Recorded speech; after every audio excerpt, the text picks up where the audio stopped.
What's up, everybody? Welcome back to Fantasy Football 201. In today's video, we're going to look at the Week 14 waivers. We're going to talk guys to pick up, drop, and players that you should be holding at every position heading into the last week of the Fantasy Football regular season and in preparation for the playoffs. So this video is going to be a little bit shorter than our waiver videos typically are. I'm going to have a more in-depth video later that will talk about the playoff matchup specifically and how I rank the players rest of the season, or at least what's left of the season, including the playoffs. So stay tuned for that. But for this video, I'm going to be specifically talking about additions that you should be making on waivers this week in preparation for Week 14. And if you're interested in more content like this, please subscribe to the channel. I make a wide variety of fantasy football content, as well as other content that you could check out in the description below. I also reply to all my commenters and have been doing that all season. So please take advantage of that with this small channel. Let's see if we can grow this thing to over 700 by the end of the season in terms of our subscribers. And yeah, like this video, subscribe, and drop any questions that you got. All right, so Week 14, there are going to be 6 teams on a bye. So it's going to be especially important that you have a game plan of guys that you can cover you for this week. I've been talking about some players that I like already that you can pick up to prep for this bye week. But if you're looking for those last minute additions that you can get on waivers, this is the video for you. So there are going to be 6 teams on a bye. We're going to go through our bye or bye segment, just as we've done all season. So we're not really trading for players at this point in the season unless you're in like certain leagues that have like a no trade deadline or something like that. But really this buy or buy segment is whether or not you want to buy them in terms of keeping them on your team, or trading if you happen to still be in a position to trade at this point in the season, or buy that you can safely drop them to the waivers. And there's going to be a lot of tough decisions this week because there's some players that I'm going to bring up specifically that have been struggling for each of these teams and discuss why you can be dropping some of them in favor of some of the other guys that I will talk about later. So we will start with the Baltimore Ravens. So first of all, Lamar Jackson is definitely a buy. If you can trade for him on this bye week, somebody needs to get into the playoffs and can't use him, you definitely do that, no questions asked. Same with Derrick Henry. What do you do with Justice Hill, though? So Justice Hill to me is a drop. I know he's had some good games this season, but this is the last week of the fantasy regular season, and Justice Hill is not helping you. He's also not really like a high impact player that's going to give you a lot from the bench anyway. So to me, like this is somebody that you should be dropping on the bye week to get somebody that could help you this week or help you in the playoffs given your matchups. Real quick before I go into that, this is the time of year where I'll talk defense a little bit later, but you want to make sure you have the defense of this week's matchup and the week ahead. So I'm making sure at this point in the season that I'm rostering 2 defenses. And if you need to drop somebody like Justice Hill in order to do that, by all means. Justice Hill is not a make or break handcuff for Derrick Henry. And even if you don't have Henry, then it shouldn't even be a question either. All right, wide receivers, Zay Flowers, I'm keeping. The other ones I'm dropping. Rashad Bateman went out in this game, didn't give you any points.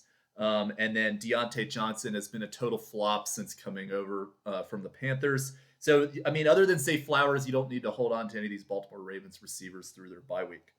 Mark Andrews, I would still hold on to him. He's been very productive over the last 2 months. September, we kind of threw that one away. Very bad, but he did eventually get it together, and he's earned himself a spot to stay on your rosters through the bye week. So Mark Andrews, I would make space for him, but Isaiah Likely, I would not. I would send him down to the waivers. The defense. So Baltimore's defense has not been great this season, but I'm going to highlight them specifically in that if you are in very deep leagues where you happen to be rostering them, they're not heavily rostered, but they have one of the best matchups in Week 15. So this is a great beat the waivers team in terms of the defense, because in Week 15, they're playing the New York Giants, which it could be Tommy DeVito, it could be Drew Lock, who knows, but this is one of the most dysfunctional teams in the NFL right now. So if you could take advantage of that matchup with the New York Giants coming up in Week 15, Baltimore Ravens defense could be a great stream if they're out there on waivers.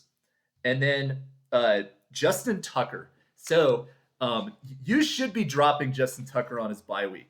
I've talked about him multiple times this season about how he was overvalued. You can go back and you can watch my kicker video, which I'm going to pin below, about why kickers are irreplaceable and you should not be reaching for Justin Tucker as early as you can get him, because ultimately you can find somebody else who's better on waivers than him. And that proved to be true this season once again, as it has for the last like 4 seasons, as I've kind of mentioned in my video. You can check that out. But Justin Tucker heading into his bye week, he's struggling making kicks. He's not as automatic as he used to be. There is no reason that you should be rostering 2 kickers to hold Justin Tucker through his bye week. He should be dropped. You got to let the past go. You got to drop this guy and get a good streaming kicker, which I will talk about later in this video. All right, we will move to the Denver Broncos. So this video is being recorded before their Monday night game with the Cleveland Browns. So take this information with a grain of salt. But as of right now, Bo Nix, I am keeping through his bye. Like him as a top 10 quarterback rest of season, so he should be held on to. All the running backs should be dropped on their bye. Javonte Williams, Jaleel McLaughlin, and Audric Estime. I don't think there's any reason in holding on to them. They're in a timeshare unless there's some significant injury news or something like that that comes out from this Monday night game. Courtland Sutton, you're keeping him through the bye. Devon Villay, I think there's an argument that you could keep him too in very deep leagues, but we'll see what happens Monday night.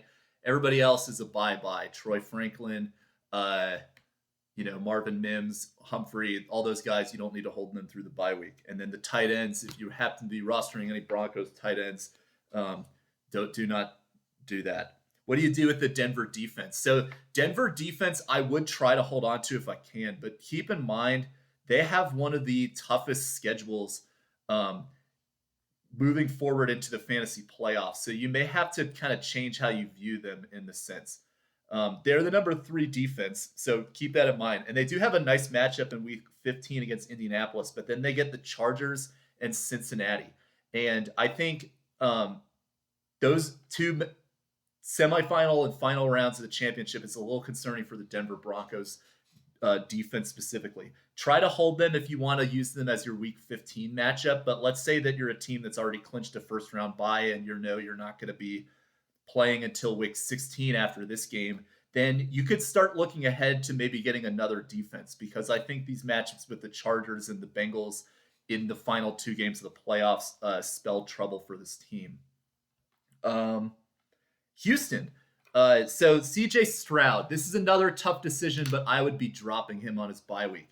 If he had any chance to redeem himself with a top quarterback performance this week, this would have been the week against Jacksonville, but yet he once again finished outside the top 12, and I don't even think he was in the top 15. Let me just look at this real quick. He wasn't even in the top 20. Like, CJ Stroud to me is a drop. He's been a disappointment all season. You got guys like Mac Jones in the same game putting up more numbers than him. This is you can't keep relying on CJ Stroud. And if you're in a situation where you need to get wins, like, I would be totally fine with dropping him to the waivers. Joe Mixon, I would keep. The other running backs, bye-bye. You don't need to hold on to Dameon Pierce, Dare Ogunbowale, etc. if you happen to have them. Nico Collins, you keep. I'm going to be buying him on his bye week. And then Tank Dell. This is another drop to me because, much like CJ Stroud, if he had any chance to have a breakout game, it would be against this Jacksonville defense that has been notoriously bad all season. And he still is not able to put up good numbers at all. I believe he had just 1 catch in this game. Tank Dell, to me, is a drop on his bye week. And then the tight ends, Dalton Schultz has been okay as of late, but I think just based on the other tight ends that you have available that are putting up similar numbers to him, I would not be trying to keep Dalton Schultz, and he is a bye-bye as well on this bye week. Kaimi Fairbairn. So this is another situation where I think, if anything, like, there's more of an argument to keep Fairbairn than there is to keep Tucker, because he has been a top 3 kicker. He's the number 2 kicker right now. He had a bad week the other week, but he's pretty consistent in his numbers. But at the same time, like, there's very few situations where I think you need to be rostering 2 kickers. this is the time of year where you want to use your extra bench spots that you have to be blocking your opponents or picking up your future matchups for week 15. So to me, you might be sending Kaimi Fairbairn to somebody else who may pick him up, but at the same time, like, you can find this production anywhere among the kicker waivers. Like, look, for example, the number one kicker in week 13 was Chad Ryland, who is 5.6% rostered. So that said, I don't think you need to hold on to Kaimi Fairbairn, but if there is a better argument to hold on to him versus Justin Tucker, in my opinion.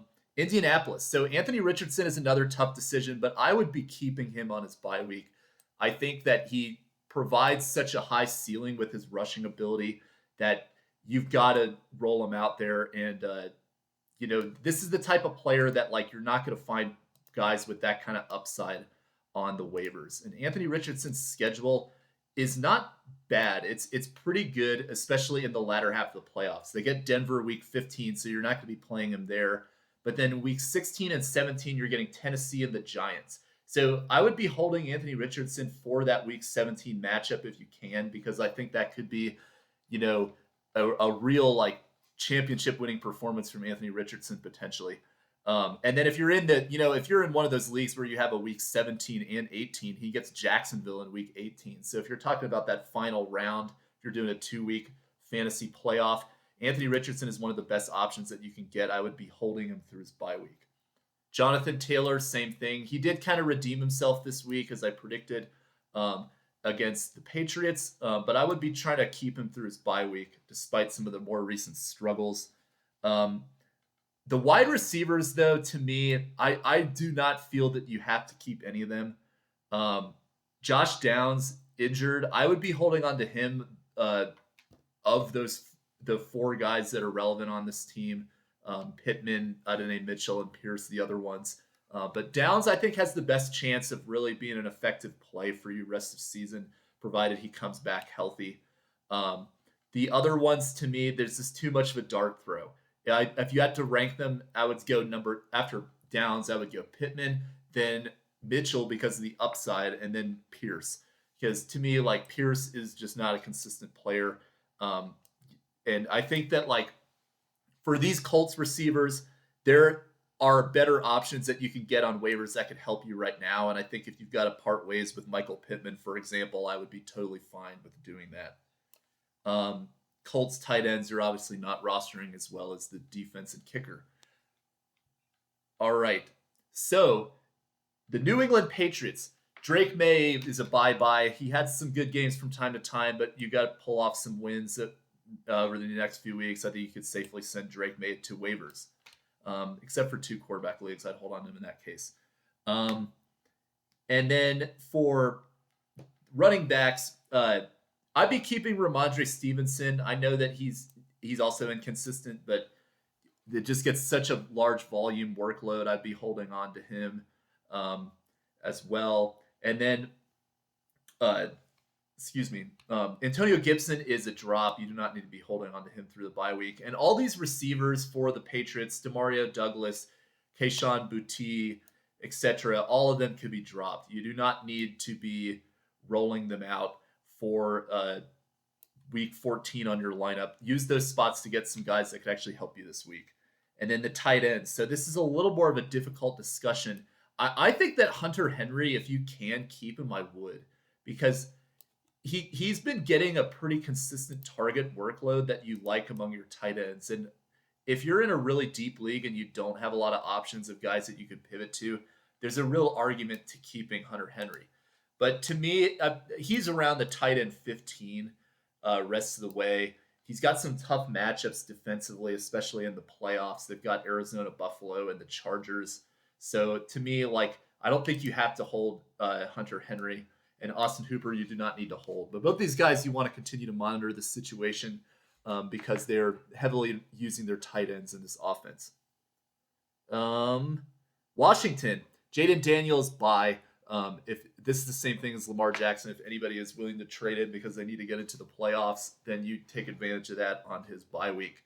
What you do with the running backs, I'd be keeping Brian Robinson And to me, I would still keep Jeremy McNichols. The other ones I do not think you need to keep. But I do think there's an argument to be picking up Chris Rodriguez, which I talked about more. Eckler, to me, can be dropped.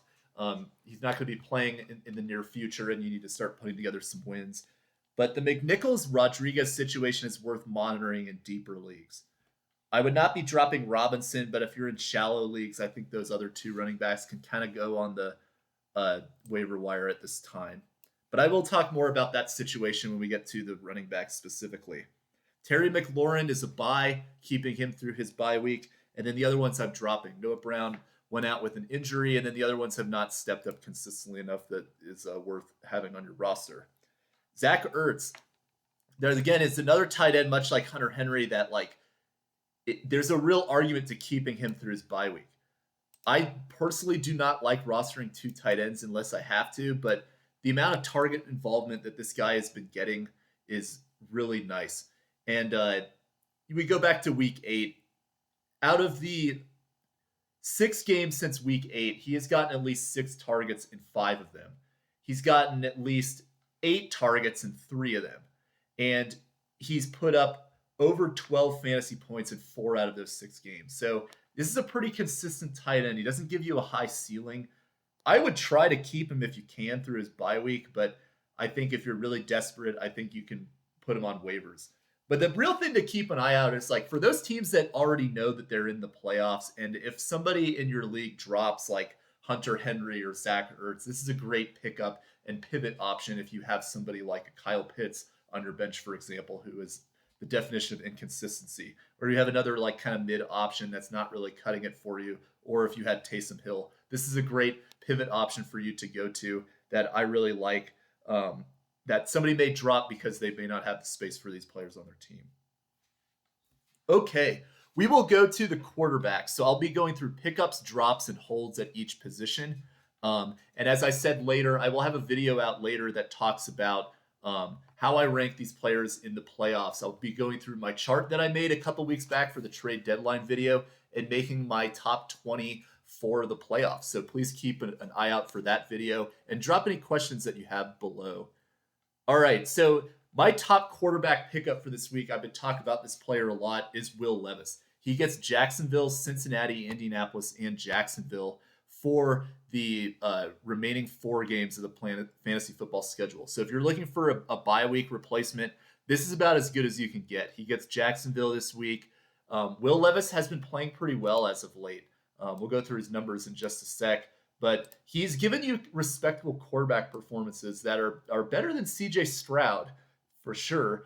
But in terms of the matchups that he has coming up, I think that Will Levis could really be a great sleeper for you rest of season. So wasn't a great performance this week by any means. He had 16.2. He had 16.1 against Houston. But then going back the last 2 weeks, since he's gotten back from his injuries, he had 15 against Minnesota and 19 points against the Chargers. So he gives you a pretty consistent floor, even in some tougher matchups in those games. Now that he's getting some great matchups, specifically Jacksonville and then Cincinnati in week 15, this is the gold mine for you in terms of finding a sleeper option to plug into your lineup. So I really like Will Levis as a pickup with upside. It's obviously kind of a risk, but to me, of the options that are lightly rostered that could be available, Will Levis is one of the best that you can get, in my opinion. Before I should have mentioned this earlier, but obviously if you have guys that are kind of on the fringe, like a Russell Wilson or a Tua, that may or may not be rostered, those guys would take priority for sure. But just keep in mind, keep an eye out for those guys, because they may still be hanging out there, but they will give you consistent value, especially with their matchups that they have coming up later this season. Okay, so the next pickup that I would have that is likely rostered at quarterback is Bryce Young, another player from the 2022 or 2023 quarterback draft that's playing a lot better right now. Bryce Young put up a good performance against Tampa Bay. The reason I do not like him as much as Levis is because of the schedule. He gets Philadelphia in week 14, so it's kind of tough to put him in a start in this week when you've got that defense, which is playing so much better as of late. To me, I think that like this is more of a longer term play if you're looking for a week 15 or 17 matchup, because in week 15 he gets Dallas, which is a defense that's struggling, and then in week 17 he gets Tampa Bay, which he just lit up this past week. So there's an argument for Bryce Young continuing to learn and getting better. I don't like him as much as a smash sleeper as somebody like Will Levis because of the schedule, but this is a close second to me in terms of guys that you can grab that are lightly rostered that could help you the rest of the way. And then another one is Aidan O'Connell. So Aidan O'Connell this week, he had a great game against Kansas City fantasy-wise, 19.6, which is his best of the season. And he gets Tampa Bay this week, which just gave up the numbers that they did to Bryce Young.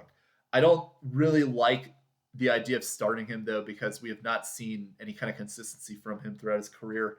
But this is another name to monitor in deep leagues that could be a bye week replacement. And then injury news to keep an eye on. So Mac Jones, it's looking like he's going to start. Trevor Lawrence has a concussion. I doubt he will play against Tennessee. I don't like starting Mac Jones, but in 2 quarterback leagues, he should be rostered because there's a good chance that he plays the rest of the season. And then for the Baker Mayfield managers, he left the game in a boot, apparently, but they're saying today that he should be fine to play in week 14. But if you have Baker and you're in deep leagues, keep an eye out for Kyle Trask as a potential handcuff because they get the Raiders, and if Trask does get the opportunity to start, he could give you a pretty good floor. Okay, who do you drop? Coming off a 4-interception game, Kirk Cousins can be dropped to the waivers. I don't think, even with the playoff schedule coming up, that is pretty nice for the Falcons, which includes the Raiders. I'm not going to put Kirk Cousins back in my lineup anytime soon, and he could be dropped. Aaron Rodgers, same thing. Geno Smith. Geno has been a consistent floor player, but I bring him up because he has a pretty difficult playoff schedule. He didn't have a great fantasy game today, but then his schedule is pretty hard. He gets Arizona next, then Green Bay, Minnesota, and Chicago. I would be pivoting from Geno and trying to find another quarterback streaming option if you have him. Trevor Lawrence, as I said, is probably not going to play the rest of the season. And then we're talking about CJ Stroud already. He could be dropped, in my opinion. Who would I be holding? So Justin Herbert had kind of a rough game against the Falcons. But to me, I'm not really concerned about that. And he does have a nice playoff schedule coming up. Specifically, this next week, he gets he gets Kansas City in week 14. I'm suspecting that he will be just fine in that game. Be able to be a high-scoring game, I imagine. They're going to need him to throw and to be effective. The McConkey injury is a little bit concerning to me in terms of what that looks like long-term with this offense. But then he gets Tampa Bay, and then in week 17 he gets New England. And then, for those teams that are playing in the week 18 playoff schedule, he gets Vegas for that. So that's another excellent matchup. Justin Herbert should not be dropped given his schedule and given the consistency that he's had the rest of the season aside from this one game. Baker Mayfield had a down game against the Panthers, but he gets the Raiders next week. I would not be dropping him either. And then Brock Purdy, I think he's a little bit like you can make more of an argument to drop him because he had a really bad game in the snow and he has a tough playoff schedule coming up. But to me, Brock Purdy is somebody that is still in that 10 to 15 range among the quarterbacks. And I think you could use him pretty effectively in some matchups that they have later, including the Los Angeles Rams and the Miami Dolphins. Detroit in week 17 is a pretty tough sell to be starting him that week. Okay, so we'll move to the running backs. So first of all, if Bucky Irving is still available, you want to pick him up. This guy has just gone off the last 2 weeks. I was suspecting he would be a great RB3 candidate because of the schedule that they had, as I talked about in my earlier videos. But Bucky Irving, doing as well as he has with 27.5 the last 2 weeks, I would not have expected that coming at all. So congrats to him. Congrats to everybody that happened to buy low on him like I was suggesting, because to me, he's a top 15 running back the rest of the season with just an incredible schedule remaining. Make sure that he is on your team if you happen to have him. They get Vegas next week. Then they have the Chargers, a little bit harder, but then Dallas and Carolina. Just amazing matchup for Bucky Irving. 25 carries.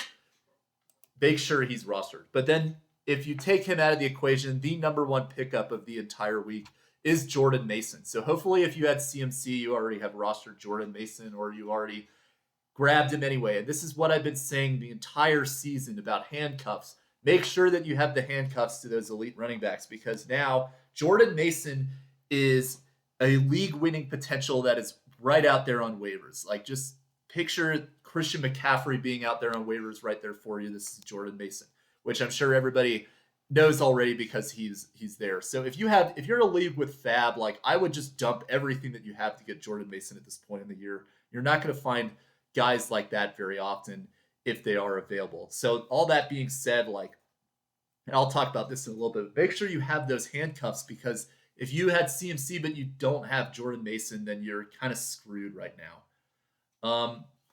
Next to me on the running back list of guys that I'd be wanting to grab is Jonathon Brooks. So Jonathon Brooks, he had a little more encouraging of a game, and I do think overall this is still Chuba Hubbard's backfield, and I think that's pretty safe. But at the same time, Jonathon Brooks getting more involved this week. He had 6 carries, 3 receptions, and Philadelphia next week is tough, but then he gets Dallas, Arizona, and Tampa. So there's an argument to be made that they start to involve him more as the season goes along. And because he's a rookie and he's highly thought of prior to the season, I think that I would be, if you can't get Jordan Mason, then make sure that Jonathon Brooks is there, because this is another guy that has elite potential if things break his way. He's kind of like the handcuff to Chuba in that sense, where, like, if you have Chuba Hubbard, you want to make sure you have Jonathon Brooks for sure. Next to me are the Commanders running backs. So Eckler placed on IR. So there's going to be a void needed to be filled with the backup running back who gets involved consistently. It's either going to be Jeremy McNichols or Chris Rodriguez. So Rodriguez's numbers were a little bit inflated in the sense that his carries were all in the fourth quarter. So if you're looking for one, I still like Jeremy McNichols more. But I think it's a tough sell because these guys are going into their bye week, as I've already said. But they as well have some nice matchups in the playoffs. They have the New Orleans Saints the first week of the playoffs, which is not an intimidating defense by any means. Philadelphia in week 16 is going to be the challenge, but then Atlanta week 17 I think is a lot more manageable. So, and then they get Dallas in week 18 for those deep league or those deep season playoffs. So I think there's some real upside with them, especially since Brian Robinson has been injured frequently this season. But because of the bye week, it kind of makes it tricky in terms of who you add and who's going to actually be the second running back on this team. I like McNichols more, but Rodriguez is very intriguing too. Then to me, the next priority would be getting the handcuffs. So the ones I like the most are Ray Davis, who got a touchdown this week. When we get these cold weather games, you're going to see Ray Davis enter the streaming consideration at your flex because they're just so effective running the ball, and they are actually effective splitting it with Cook and Davis too. So really like him. And then Braelon Allen, as I said in my last video, I think there's a good chance that he eventually is the starting running back the rest of the way and they shut down Breece Hall because he's got knee injuries. This team is not going anywhere this season, so you may see more Braelon Allen as the season goes along. And then another name like Isaac Guerendo. So now we have to start viewing Jordan Mason as the elite running back, and we want to make sure we have his handcuffs. So if unless anything comes out that McCaffrey is actually not injured, but it's looking like he's going to be out for the season, Isaac Guerendo becomes a must-add handcuff to the Jordan Mason owners. So please make sure you're setting yourself up in that situation too to make sure you're covering yourself there. And then finally, in the deep leagues, keep an eye on Sincere McCormick for the Las Vegas Raiders. He was more explosive than Abdullah. He's a younger running back. This past week, check his numbers real quick. He had 64 yards rushing on 12 attempts, which is 5 yards a carry.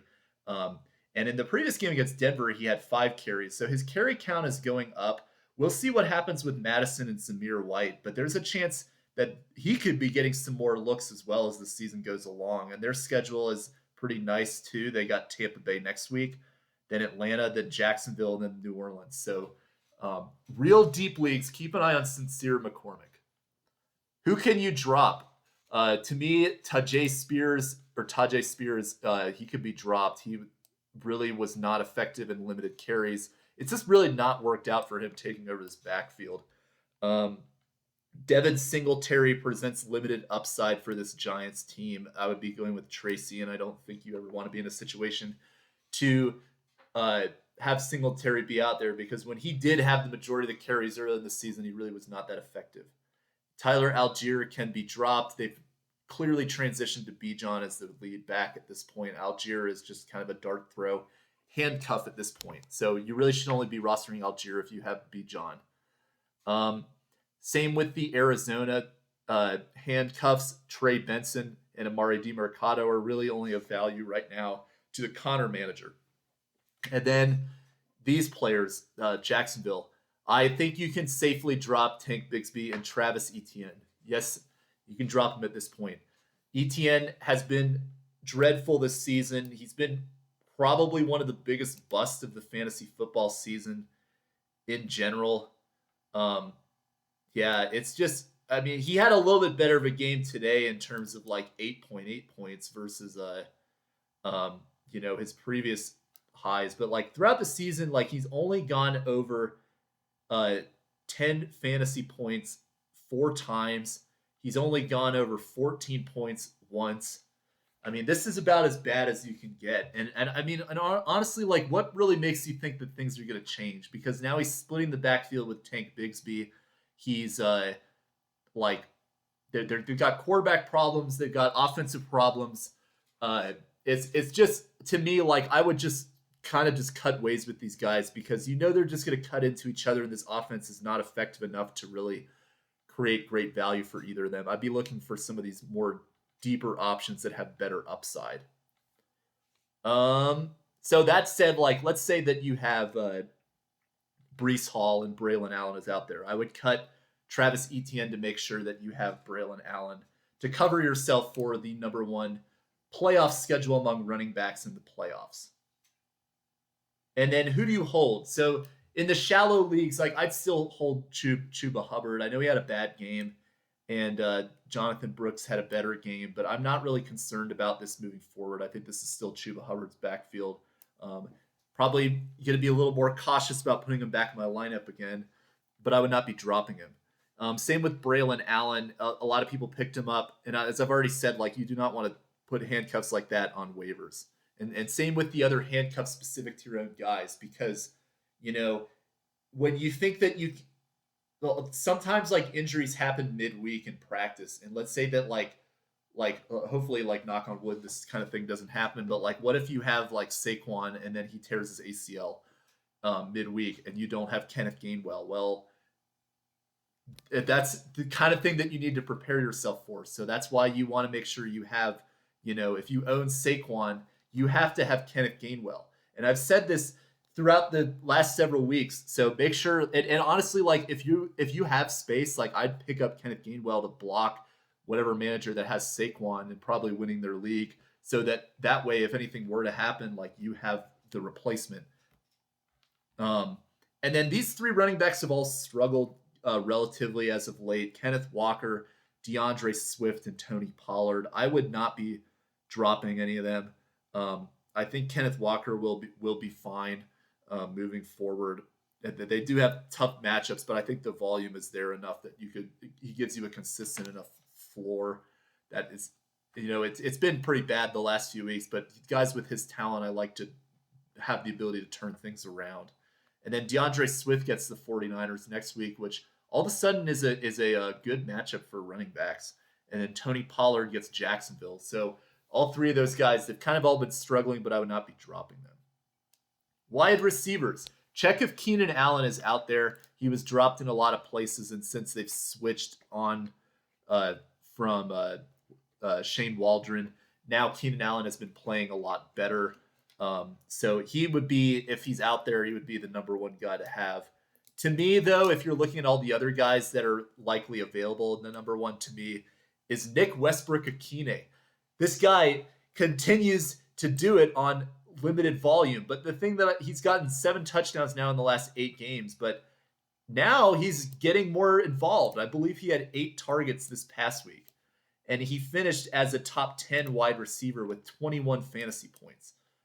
Yeah, he had 8 targets. He only caught 3 of them, but for 61 yards and 2 touchdowns. So honestly, like he's had 8 touchdowns in the last 8 games. So this guy, to me, like, you can't argue with the production, and like I said, the matchups are great. So like I hate saying it, but this guy is probably the number one wide receiver ad for this week with some great matchups coming up. I would definitely make sure that he is picked up and on your team.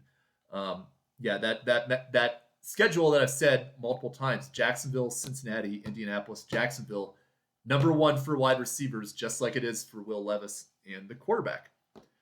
The next wide receiver I'd be looking at, to me, and kind of similarly to Westbrook-lkhine, is Marquez Valdez-Scantling. This is more of a bye week replacement because they are getting the New York Giants.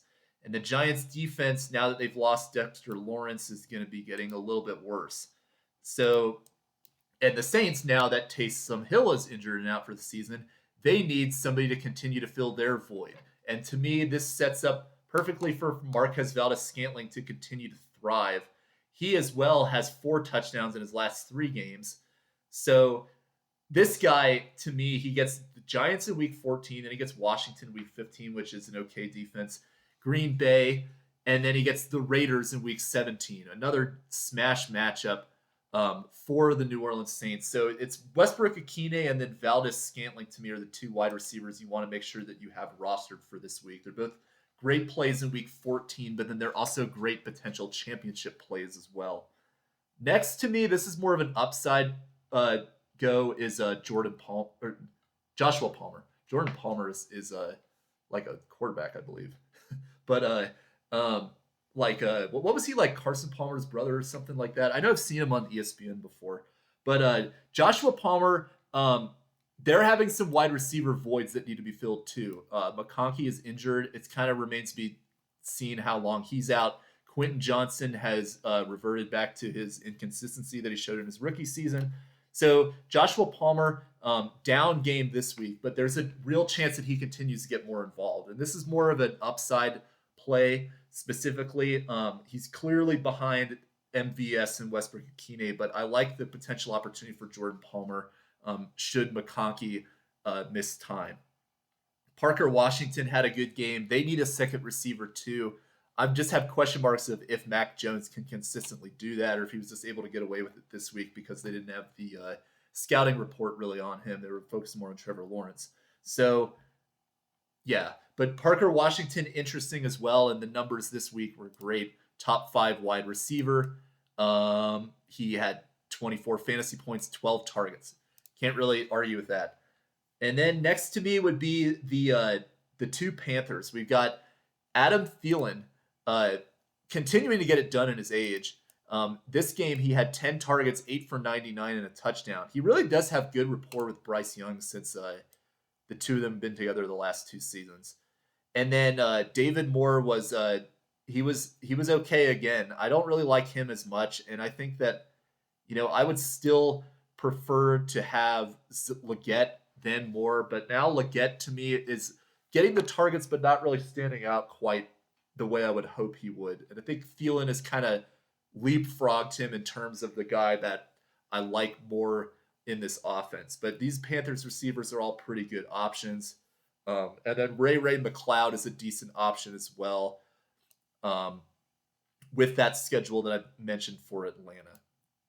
Who do you drop? So the Patriots wide receivers, as I already said, all of them, like DeMario Douglas, Boutte, etc., they're all droppable. Tank Dell, etc. So the guys that are not going into a bye, Tyler Lockett, to me, is a drop.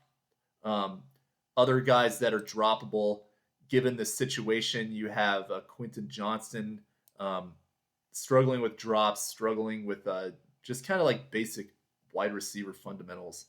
I would be dropping him. And then Amari Cooper, as I've said for quite a while, is somebody that is I would not be playing him. I would not really be trusting him on my roster anymore because he's either all or nothing, and I generally do not like players like that, especially when you've been getting mostly nothing the entire 2024 season. And then honorable mention. So this name is another one that you got to make hard decisions on is Deebo Samuel. He's been very bad of late, and they do not have a very easy schedule coming up. They've got Chicago, so there's a good chance he draws Jalen Johnson in that and is shut out. He gets the Rams in week 15. So if you're trying to play the upside and go with him there, you could. But the numbers, and then he gets Miami and Detroit, which are tougher matchups. So to me, like you look at his last 4 weeks, he has 12 points. He was 5 for 62 against Tampa, which is a plus matchup. But then the last 3, 6.1 against Seattle, 3.1 against Green Bay, and then against Buffalo, he was 4 for 20 for 4 points because he also fumbled it. So to me, like I think they're like I would not want to drop him, but I think if you're really desperate and you got to pull off some wins, like I would be comfortable dropping him because you need to find guys that can give you some production right now, and currently he's not doing that. So if you had to choose between Westbrook-lkhine and Marquez Valdez-Scantling or Deebo Samuel, like I would be going those two over Deebo Samuel right now. I would hold Darnell Mooney. He's kind of had some down games before, but Atlanta does have a nice playoff schedule. Maybe Kirk Cousins can either figure it out or they bring in Michael Penix. We'll see what happens there, but I think Mooney is still in play, but he's probably going to be on my bench for week 14. Jawan Jennings, same thing. I think that like Jennings is the number one wide receiver of the guys that we have left on this team that we can rely upon. So because of that, I'm not getting rid of him.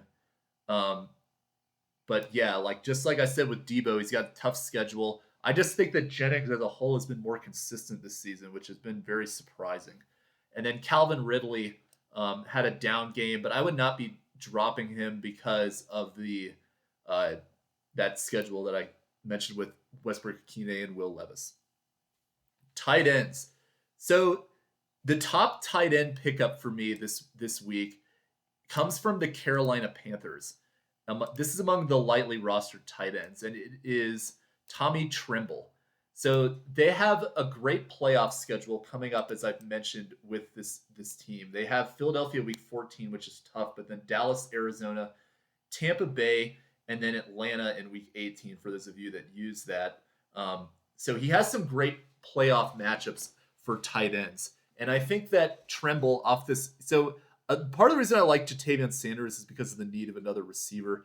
And he got 5 for 77 on 8 targets this past week. So if you're looking for a tight end that could be a real sleeper, I think it could be Tremble. The next for me would be Pat Freiermuth. Had a great game this week against Cincinnati. And then he has some nice matchups too that include Cleveland in week 14. And then Baltimore and Kansas City in weeks 16 and 17. And specifically in week 17, Kansas City, the soft point of their defense is the tight end. So Pat Freiermuth is going to be in play for that championship week as a potential streaming option. Noah Gray of the Chiefs, I don't really love him, but he's given you a consistent floor that's been better than some of these players I'll be talking about in the drops. So there's a real argument to have Noah Gray, especially if you have Travis Kelce as a handcuff. And then another name to keep an eye on as a good pickup is Juwan Johnson of the New Orleans Saints. Johnson, so Taysom Hill, unfortunately out for the season. It is tough because he finally had just started to break out and like I feel bad to say that I kind of didn't trust him and then he happens to get injured, but it is kind of one of those things that like Taysom Hill's value long term is really in peril right now since he's 34. Now he has an ACL repair needed, and he already was kind of a gadget player anyway. Juwan Johnson got 7 targets this week, though, while And this team really does not have a lot outside of MVS right now that is healthy, or MVS and Kamara. So now there's an argument for Juwan Johnson. They get the Giants this week. They get Vegas week 17. So he's another guy that is somebody that you want to keep an eye on. But I don't like him as much as these other tight ends that I mentioned because we have never really seen consistent performances from Juwan Johnson to rely on him either. Drops. Cole Kmet to me is a drop. This week he was significantly out targeted by the other receivers. He got 3, and we continue to see this up and down with Kmet that just makes him not reliable right now. Taysom Hill off the injury. I think even in Dynasty he is droppable. And then these 2 players gave you a 0, and one of them really let me down, and it was Will Disley. So yeah, it was just weird. I don't really understand why he wasn't able to get more involved, but I think after giving a 0 like this and a player that was already kind of on the fringe, I think he is now droppable. And then Kyle Pitts, continuing into his disappearing act as he typically does. This guy, man, like Kyle Pitts, like you thought you could get to the point where you could trust him, and then he starts doing what he's done the last few weeks. Like, week 8 against Tampa Bay, he had 2 touchdowns, 4 for 91. And if you go back to my videos, I was saying that would be a good time to sell him because, he has a typical pattern of just disappearing and not being consistent. And sure enough, since then, Dallas, he was 1 for 11. New Orleans, he was okay. He was 4 for 55. But then Denver, 1 for 9. And then against the Chargers, 0. So I don't know, man. If you want to continue to convince yourself about this guy, like, go right ahead. But all I've seen from him in his 4 years that he's been in the NFL is just consistent bust performances where he lets you down time after time after time. I'm done with Kyle Pitts. Like, I'm not going to buy into this guy's hype pretty much ever again. Who do you hold on to? I would be holding on to TJ Hawkinson despite the down game, and getting other tight ends involved like Johnny Munt for the touchdown. I think Hawkinson will be just fine. And he's still, to me, the 3rd target in this offense that is going to give you a pretty high ceiling. So I would not be worried about Hawkinson. And then Otton, I'm a little more concerned about him, but they do have a nice playoff schedule for tight ends, and they do need a second receiver. Maybe that might be Bucky Irving for all we know, but like Cade Otton, to me, I would not be dropping him, but probably trying to find some other options that can be started in his place at this time. Defenses. So the best defenses to stream for this week that are out there, you got Tampa Bay against Las Vegas. I think that's probably one of the best defenses you can get. Then you got Philadelphia against Carolina. Philadelphia's defense is really playing a lot better as of late, and they're probably out there because since they're playing the Ravens, people may not have wanted to roster them. So check for those 2. And then another great stream for me is the New Orleans Saints against the New York Giants.